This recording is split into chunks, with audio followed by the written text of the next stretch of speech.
After studying this module, you shall be able to know the fundamental concepts revolving around the nature and characteristics of people and organizations.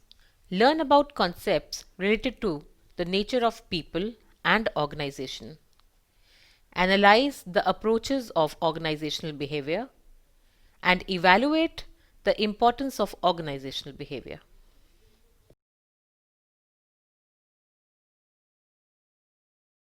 Organizational behavior starts with a set of fundamental concepts revolving around the nature and characteristics of people and organizations.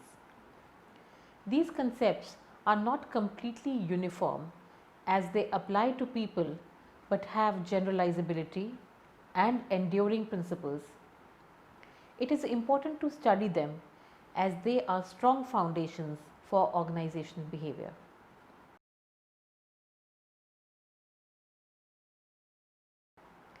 As far as this concept of nature of people is concerned, it is subdivided into 6 basic concepts. First is the individual differences, perception, a whole person, motivated person, desire for involvement and value of the person. We will start with individual differences. In spite of our commonalities, each one of us is considerably different from the other. These individual differences are scientifically proven and are quite substantial. Our uniqueness contributes to diversity from the management point of view. The issues such as motivation, autonomy, needs, recognition and attitudes need to be addressed keeping in mind these individual differences. Appreciation of these unique patterns of behavior require that employees be dealt with differently and not as per some standard norms all the time. This belief that each person is different from the other is called the law of individual differences. Next, we talk about perception. Each one of us looks at the world subjectively and hence differently from the others. Each subjective thing is viewed based on our subjective views. This is called perception, which is the unique way in which each person sees, organizes and interprets things. Our past experiences, cultural and familial upbringings, values and morals color the way in which we see the world of work. This adds to the reason which organizations need to view people as humans rather than evolved thinking machines. The reasons of seeing work and all its related aspects can be innumerable. Differences in personalities, needs, attitudes, values, culture, demography, physical environment, time, social work and so on can contribute to individual differences in our perceptions. The fact still remains that each employee tends to behave and act on the basis of his perceptions. Selective perception is a process in which people tend to pay attention to only those characteristics of their work environment which are consistent with or reinforce their own expectations. It becomes imperative for managers to expect, understand and deal effectively with these perceptual differences. Let's talk about the whole person now. Every organization employs a whole person rather than only the desired skills or certain characteristics of a person. Even though different individual traits are amenable to study, in the final analysis, they are part of the personality of one whole person. An employee's effectiveness is influenced by his skills, knowledge and experience, but these do not come separately from these demographic factors, background, family life, emotional conditions or the personal needs that the individual has. People function as total human beings. The focus of the organizational behavior is not primarily to develop better employees, but to develop better individuals in terms of growth and fulfillment. This is beneficial not only to that particular organization of which that individual is an employee, but to the larger society of which he is a member. Talking about motivated behavior is the behavior that individuals show as a consequence of their individual needs and motivation. People do not necessarily act or behave as they ought to, but as they want to, as per their needs. Motivation is the major controlling and contributing factor in the operation of organizations. The management can motivate its employees by, firstly, indicating to them how their desirable actions will enhance their need fulfillment. Secondly, by taking positive measures to decrease need fulfillment of employees showing undesirable behavior. The next point of discussion is the desire for involvement. Employee behavior has undergone major changes in today's organizational environment. They want to make change and significant contributions to the processes of decision making, policy formulation and leadership. They actively seek opportunities at work to gainfully use their talents and knowledge for organizational success. Organizations need to understand and provide opportunities to their employees to develop autonomy and be meaningfully employed. The next point that we are going to discuss is value of the person. People are the most valuable and contributing assets to an organization. No matter how much technology, infrastructure and capital an organization has, these resources are worthless until they are used meaningfully by the people employed by the organization. Hence, people need to be treated with care, respect and dignity. There are increasing needs among employees to be given autonomy, empowered and provided with opportunities to grow, develop and prove themselves. Let's talk about the nature of organizations. The nature of organizations need to be scrutinized by three key concepts: the social system, mutual interest and ethics. We will start with the social systems. Organizations need to be considered not only as economic and financial systems, but as social systems which are governed by social and psychological laws. Each employee has a specified social role and status in an organization. There are two types of social systems in an organization. Firstly, there is a formal or official social system, and the second one is the informal social system. In spite of being different, if not opposite, in nature, both these systems are interdependent on each other. Since human relations are dynamic in nature, so is the organizational environment. However, the idea of a social system helps in developing a framework for understanding and managing organizational behavior issues. As far as the nature of organization goes, is that of mutual interest. Organizations and people are related to each other by mutuality of interests. Both need each other to function. Managers need employees to reach organizational objectives and missions. On the other hand, employees need organizations to help them fulfill their individual objectives and goals. This mutuality of interest helps to sustain an organization through cooperation and integrated efforts of the management and employees. The last point is that of ethics.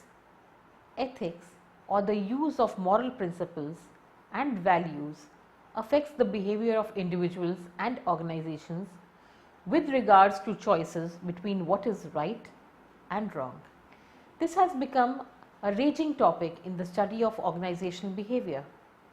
In the era of organizational spying, poaching and misconduct, organizations need to treat employees in an ethical manner and at the same time teach them to deal with the organization in an ethical fashion. Organizations are conscientiously establishing, following and inculcating codes of ethics. Organizations are recognizing the fact that internet has also contributed to turning them into ethical landmines. These issues need to be addressed in a humane and responsible manner. There is notably shift in the emphasis on ethical values, practices, training and philosophy. Organizations are rewarding employees with distinguished ethical behavior and at the same time mobilizing policies and procedures to handle misconduct. Let's talk about approaches to organizational behavior. Organizational behavior relies on a set of basic beliefs or knowledge structures. Organizational behavior should be studied through 4 basic approaches. The first approach is that of a human resource, or we can call it the supportive approach. This approach is developmental.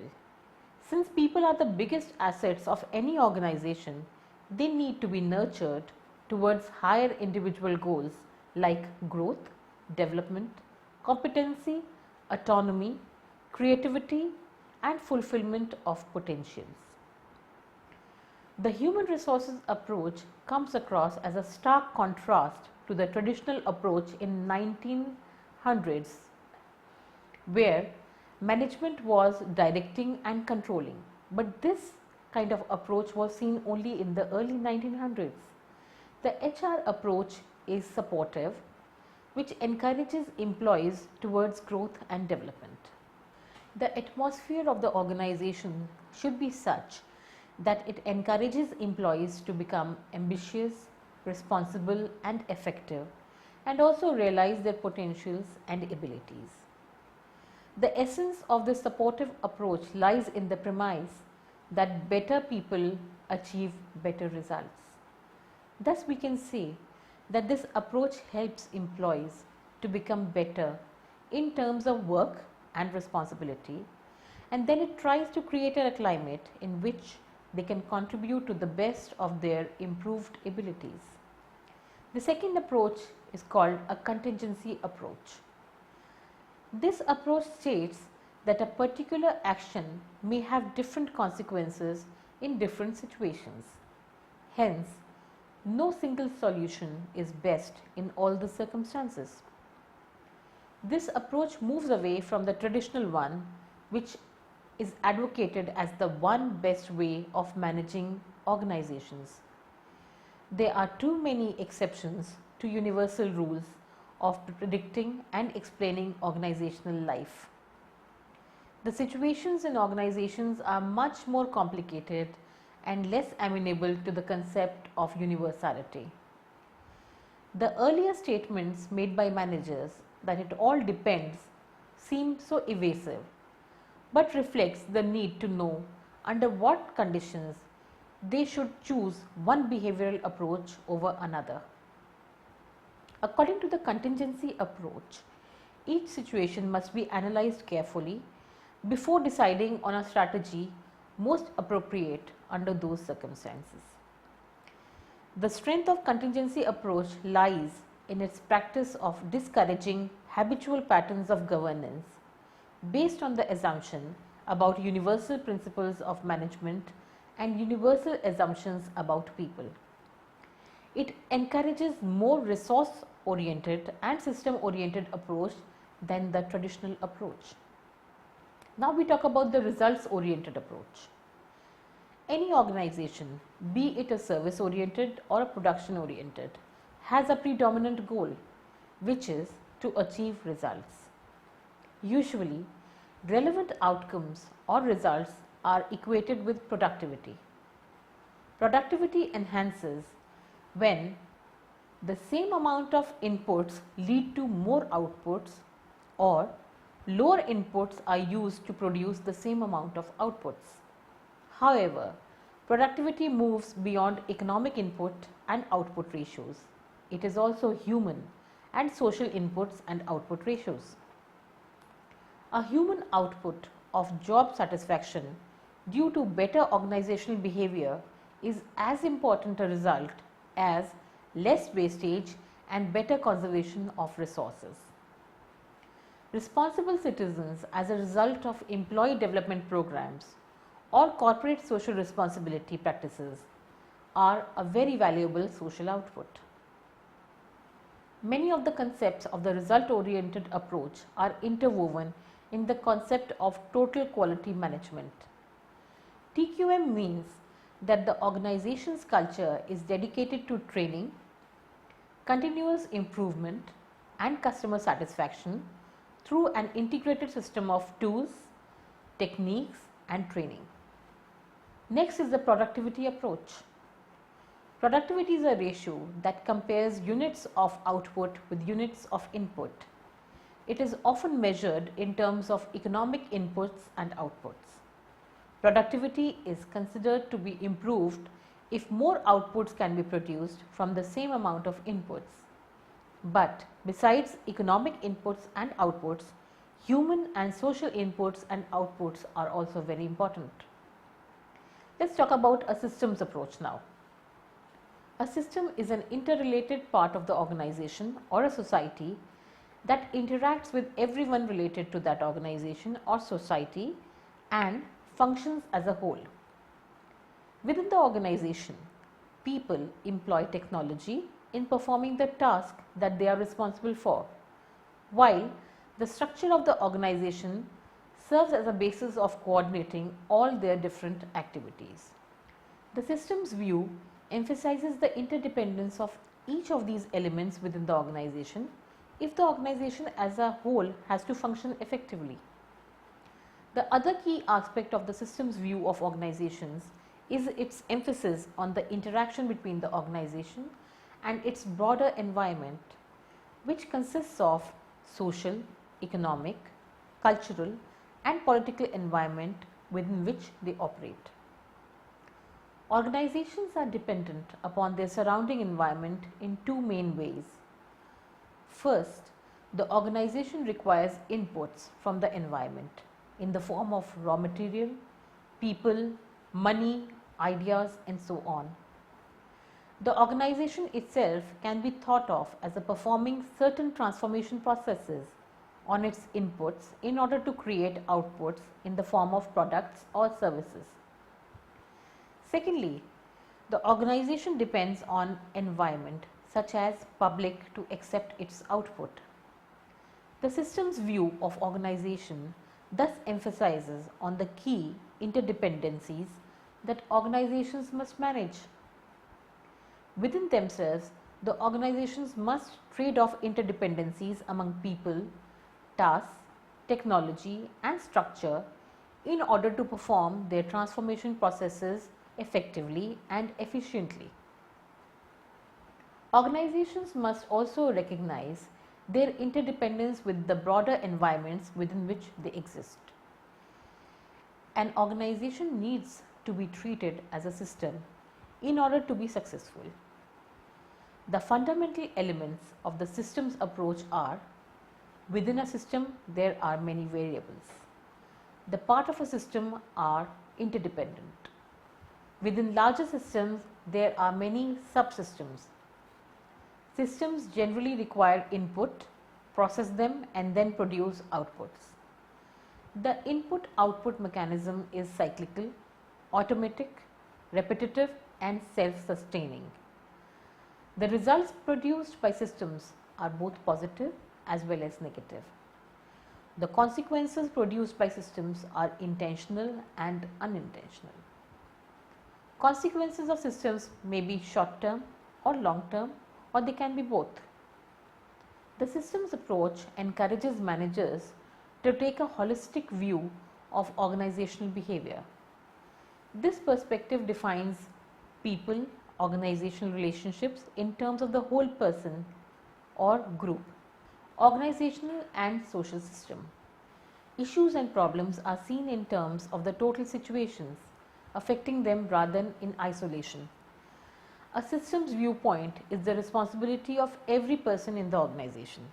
However, the manager has a much larger responsibility because they are the decision makers of the people related and the organization related issues. Organizational behavior can be used to realize individual, organizational and societal goals. Let's talk about the importance of organizational behavior. Organizational behavior offers several ideas to management as to how human factors should be properly emphasized to achieve organizational objectives. Bernard has observed that an organization is a conscious interaction of two or more people. This suggests that since an organization is the interaction of persons, they should be given adequate importance in managing the organization. Organizational behavior provides opportunity to management to analyze human behavior and prescribe means for shaping it to a particular direction.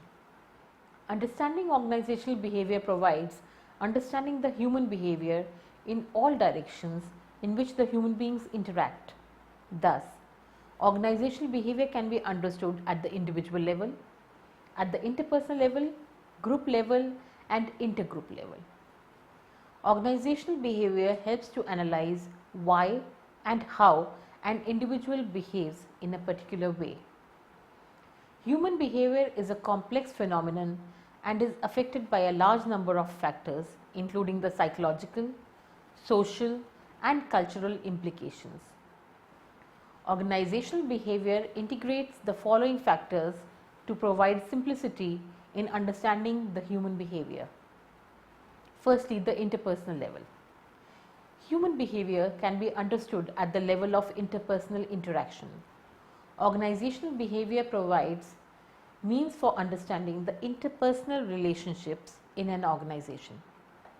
Analysis of reciprocal relationships, role analysis and transactional analysis are some of the common methods which provide such understanding. At the group level, though different people interpret anything at their individual level, they are often modified by group pressures, which then become a force in shaping human behavior. Thus, individuals should be studied in groups also. Research in group dynamics has contributed vitally to organizational behavior and shows how a group behaves in its norms, cohesion, goals, procedures, communication pattern and leadership. These research results are advancing managerial knowledge of understanding group behavior, which is very important for organizational morale and productivity. At the intergroup level, the organization is made up of many groups that develop complex relationships to build their processes and substance. Understanding the effect of group interrelationships is important for managers in today's organizations. Intergroup relationship may be in the form of cooperation or it may be in the form of competition.